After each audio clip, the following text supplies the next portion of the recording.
नमस्कार, आप सभी का मेरे चैनल में स्वागत है। तो जैसे कि मैंने आप सभी को प्रॉमिस किया था कि मैं एक नए एपिसोड के साथ फिर मैं आपके समक्ष हाजिर होऊंगा।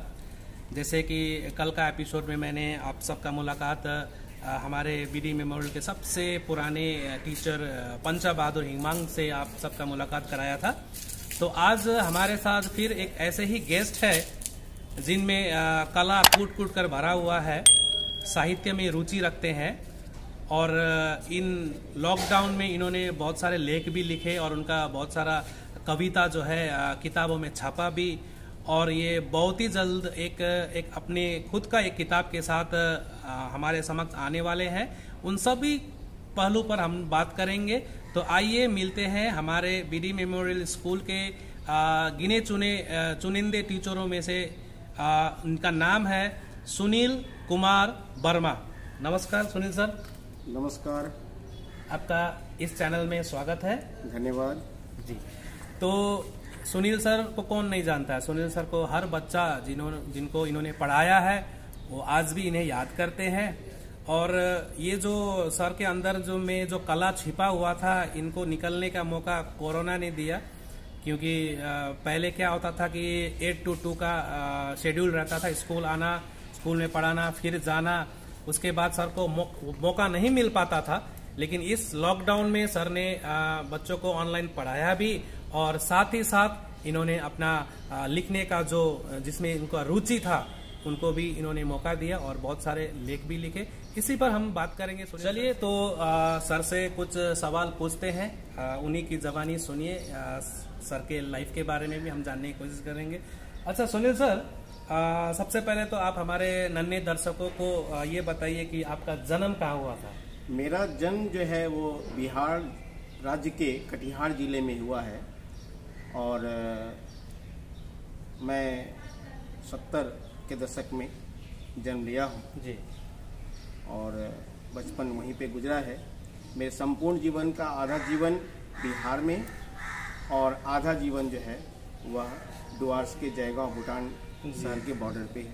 और आपने अपना स्कूलिंग वगैरह पढ़ाई कहाँ से पूरी की सर? मैं अपने ही मोहल्ले के पराशर विद्यापीठ और महेश्वरी एकेडमी स्कूल से पढ़ाई किया हूँ और बाद में दिल्ली यूनिवर्सिटी से मैं बीए की डिग्री प्राप्त किया।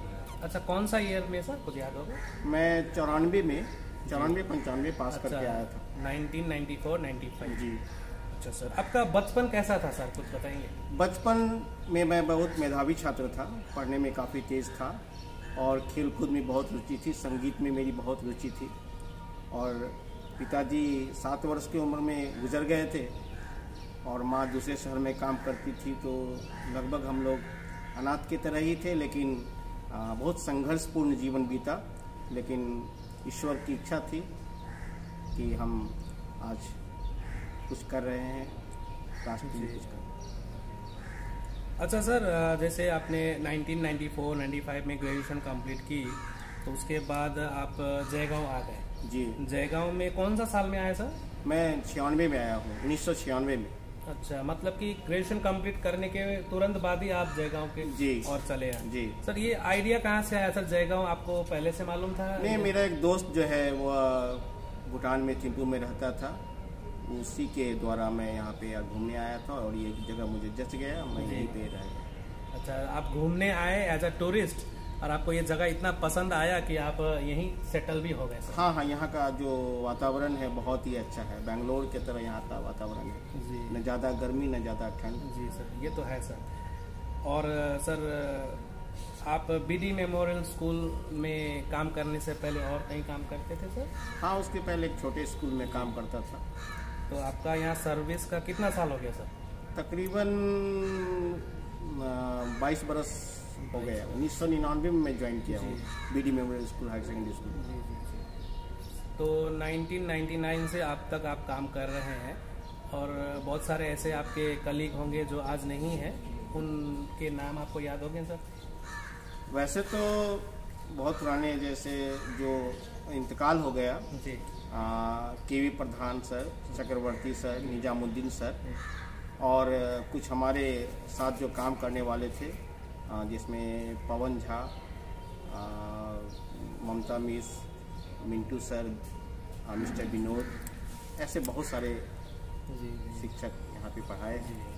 तो आप उन लोगों के साथ भी काम कर चुके हैं, और अभी का जो जनरेशन है, नए टीचरों का एक ग्रुप है, उनके साथ भी आप काम कर रहे हैं। हाँ, हमारे साथ जो शिक्षक काम कर रहे हैं, जिनके साथ मेरा बहुत अच्छा संबंध है, उसमें आप खुद ही हैं, सोहेब सर जी, अमित सर, योगेश सर, पारस सर, सपन सर, हमारे बड़े बुजुर्ग वर्मा सर जी। और पंचा सर मेरे बहुत खास जी। मित्रों में से हैं।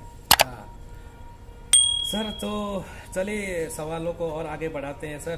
तो कुछ दिन पहले ही आप, बोला जाए तो आपका एक साल के अंदर में बहुत सारा टैलेंट जो हम लोगों को मालूम नहीं था वो उभर के आया है सर।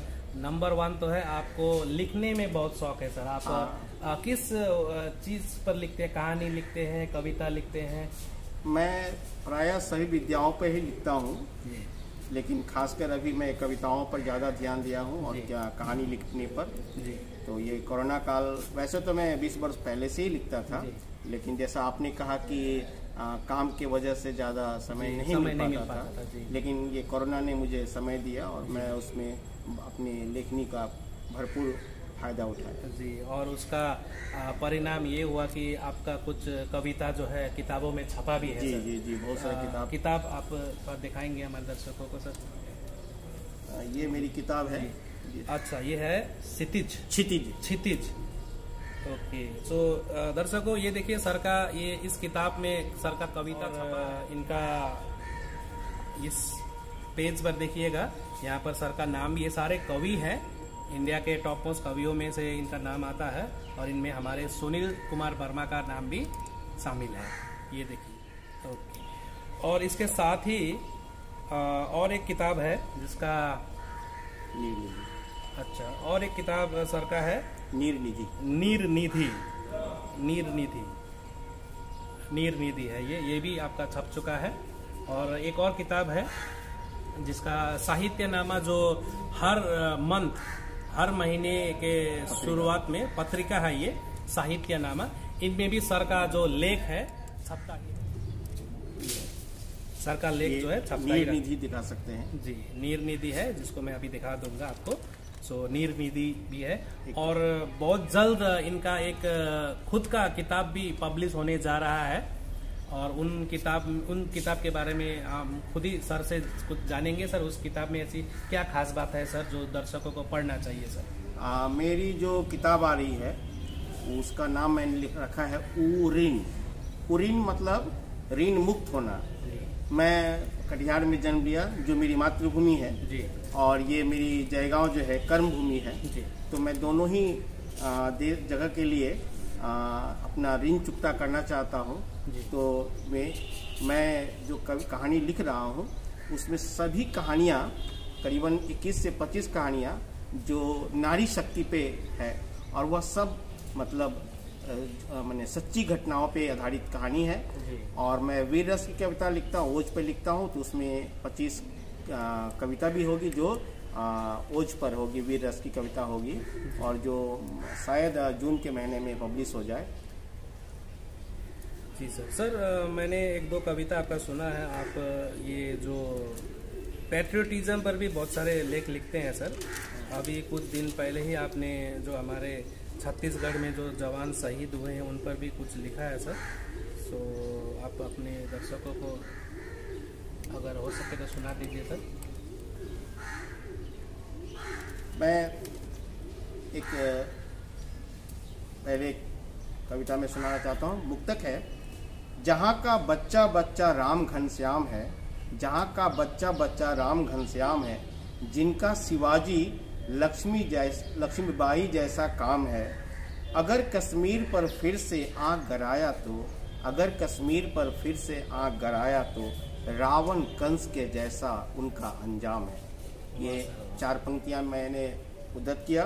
जी, बहुत खूब सर, बहुत अच्छा सर। इसको भी आप किताब में देंगे सर? ये किताब के लिए तो नहीं है, लेकिन मैं भाव है। हाँ, भाव है जी। मतलब कि आप दिन में यही सब सोचते रहते हैं और दिमाग में जो आया आप उसको किताबों में कलमों के बिल्कुल, द्वारा बिल्कुल, उसको लिख बिल्कुल, देते हैं सर। बिल्कुल। बहुत अच्छा है सर, ये टाइम पास के लिए बहुत अच्छा है सर, मन भी लगा रहता है सर। सर जैसे ये जो बीता साल हमारा लॉकडाउन गया सर, सभी के लाइफ में बहुत तकलीफें हुई सर, और आपने तो इससे भी बड़ा प्रॉब्लम को झेला सर।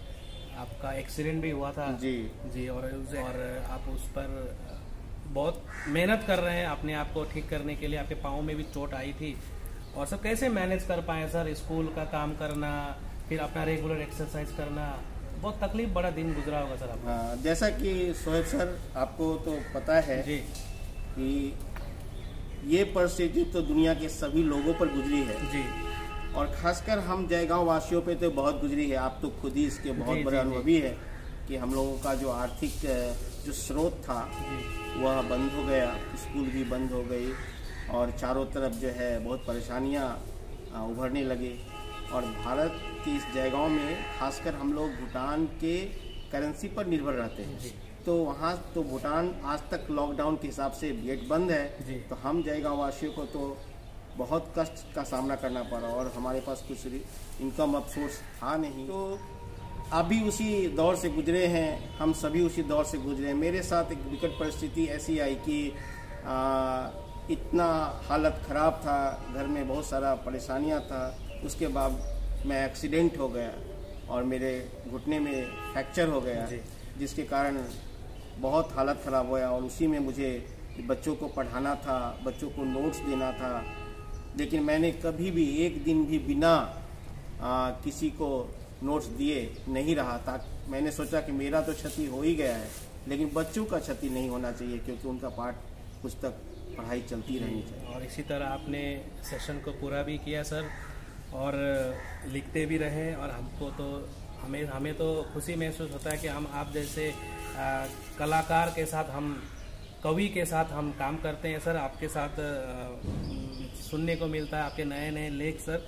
इसी तरह आप लिखते रहिए, और लिखने के अलावा आपको और किसी चीज़ में इंटरेस्ट है सर? हाँ, मुझे नाटक लिखने में, गाना गाने में, अभी तक से बीडी मेमोरियल के जितने भी फंक्शन हुए हैं, एनुअल फंक्शन, प्रायः सभी 21 वर्षों में मैं प्रायः हर बार एक नाटक खुद का लिखा हुआ बच्चों से मंचन कराता हूँ। पिछले बार भी बेटी बचाओ बेटी बढ़ाओ पर एक बहुत सुंदर नाटक करवाया था, और गाता भी हूँ, और खेलकूद से भी मेरी रुचि है, और मैं अपने स्कूल का योगा का भी शिक्षक हूँ, तो मैं योग भी सिखाता हूँ बच्चों को। सर आज जैसे स्कूल पूरी तरह से बंद है सर, आपको भी इंतज़ार है, हम सभी शिक्षकों को इंतज़ार है कि बच्चे कब स्कूल में आएंगे और दौड़ेंगे सर। तो आपको क्या लगता है सर, ये कब तक संभव हो पाएगा कि हम बच्चों के साथ फिर से मिल पाएंगे सर? हाँ, ये तो है। बच्चे जो है हमारे एकदम हमारे जीवन के अंग हो चुके हैं जी। और उनके बिना हमारा बहुत मुश्किल है। मैं महसूस करता हूँ कि हर टीचर जो है बच्चों को मिलना चाहता है, बच्चों को सामने में रखकर पढ़ाना चाहता है, और मैं ईश्वर से, अल्लाह से प्रार्थना करूँगा कि जल्द से जल्द ये बीमारी से मुक्ति मिले, ताकि हमारे बच्चे फिर हमारे सामने खेले कूदे, पढ़े लिखे, हंसे गाए, और एक शिक्षक इससे ज़्यादा चाहता क्या है। जी सर, जैसे अभी तो बच्चों से हम बहुत दूर हैं, एक मोबाइल के माध्यम से ही हम उन्हें पढ़ा पा रहे थे, तो उसी मोबाइल के माध्यम से ही, इसी ऑनलाइन माध्यम से ही, इस मीडिया के माध्यम से ही आप अपने बच्चों को कुछ ऐसी सजेशन देना चाहते हैं जो बच्चे घर में भी उसको मन लगा के करे और उसका कुछ कंस्ट्रक्टिव प्रोग्रेस उसको जीवन में मिले? मैं पढ़ाई के संदर्भ में ही कहना चाहता हूँ कि जितना ज़्यादा मेहनत करोगे, मेहनत जो है वो, हर मेहनत एक चाबी है जिससे हर ताला खुल सकता है। और मैं चाहता हूँ कि व्यवहारिक ज्ञान भी बहुत ज़रूरी है, संस्कार बहुत ज़रूरी है, माता पिता की सेवा करना, गुरुजनों का आदर करना, बड़ों का बात मानना, और अपने समाज में कुछ न कुछ अच्छा काम करते रहना चाहिए। जैसे अपने चारों तरफ साफ सफाई, कोई बीमारी ना फैले इसके लिए ध्यान रखना, लोगों की मदद करना, सेवा करना। और मैं चाहता हूँ कि ये राष्ट्र जो है बहुत प्राचीन राष्ट्र है, और यहाँ पे हम सभी धर्म के लोग एक साथ रहते हैं, तो इसकी जिम्मेदारी हम सब पर है। तो मैं चाहता हूँ कि इस पर एक मैं मुक्तक बोलूँ। जी ज़रूर, सुनाइए सर। हम मिलजुल कर इस चमन में फूल खिलाएंगे, हम मिलजुल कर इस चमन में फूल खिलाएंगे, माँ भारती को शक्तिशाली उन्नत बनाएंगे। राम रहीम विवेकानंद कलाम की इस धरा पर, राम रहीम विवेकानंद कलाम की इस धरा पर होली, ईद, क्रिसमस, गुरु पर्व एक साथ मनाएंगे। हम मिलजुल कर रहे और सबका विकास तभी है जब हमारे यहाँ अमन और शांति होगी। मैं चाहता हूँ ईश्वर अल्लाह सबको सद्बुद्धि दे, हम सब भाई हैं और हम एक दूसरे का सहयोग करें, यही मेरा सबसे करबद्ध प्रार्थना है। सो व्यूअर्स, आप सभी ने सुनील सर से सुना, उनके लाइफ के बारे में, उनके विचार के बारे में आपने सुना, तो आप जान सकते हैं कि हम किन किन तकलीफ़ों के साथ इस पिछले साल को हमने कंप्लीट किया। आपने भी मेहनत की, हमने भी मेहनत की, सारे शिक्षक वर्ग जो है पूरे ऑल ओवर इंडिया के इसी तरह से हर बच्चों को पढ़ाते रहे और इसका परिणाम ये है कि रिजल्ट भी निकला, बच्चे आगे क्लास में प्रमोट भी हो गए। इसी तरह से चलता रहेगा जब तक ये बीमारी हमारे देश से जाता नहीं। इसी तरह हमें कोरोना के साथ ही जीना पड़ेगा। तो आज का हमारा गेस्ट सुनील कुमार वर्मा के साथ ये जो है पल आपको कैसा लगा कमेंट करके ज़रूर बताएंगे। और कुछ ही दिनों के बाद सर का एक किताब पब्लिश होने वाला है। जब वो पब्लिश हो जाएगा तो फिर मैं सुनील सर के साथ उन किताब के बारे में बात करूंगा और हो सके तो आपके समक्ष वो किताब को सर, आपका जो किताब आता है सर, जो पत्रिका वगैरह, कौन सा प्लेटफॉर्म में मिलता है सर? ऐसे तो बहुत सारा संस्थाओं से मैं जुड़ा हुआ हूँ, मैं उस पर 2 मिनट आपसे बात कर लूँ। मुझे कुछ पुरस्कार में मिला था विश्व हिंदी रत्नाकार मंच के द्वारा, महाकवि गोपाल दास नीरज के नाम पर काव्यश्री सम्मान मुझे मिला था। तो वहाँ से भी आपको बहुत सारा किताब या सब कुछ मिल जाएगा। साहित्य सागर राष्ट्रीय मंच से भी जुड़ा हूँ, वहाँ भी मुझे वहाँ से भी मेरी एक किताब निकल रही है। चित्रगुप्त प्रकाशन से जो किताब छपी है क्षितिज, तो मैंने आपको दिखाया और मेरी एक किताब वहीं से छप कर आ रही है। एक साहित्यनामा इंडिया जो है द फेसबुक इंडिया से भी मेरी एक पत्रिका फिर आ रही है। साहित्य सरोकार मंच है, वहाँ से सरोकार नामक एक किताब आ रही है। सोशल एंड मोटिवेशनल ट्रस्ट से मेरी एक नीरनिधि और रसीम पाठ 2 आ रही है। मैं अरुण जेमिनी, जो भारत नहीं पूरे दुनिया में हिंदी, और डॉक्टर विष्णु सक्सेना दोनों की कविताओं को मैं फॉलो करता हूँ। वे लोग भी मेरे मुक्तक को पढ़ते हैं और बहुत सारे मंचों से मैं जुड़ा हुआ हूँ। तो मैं अपने कमेंट में लिख दूंगा कि मुझे कहाँ से आपको मेरी कविताओं को आप जान सकते हैं। वैसे मैं अपना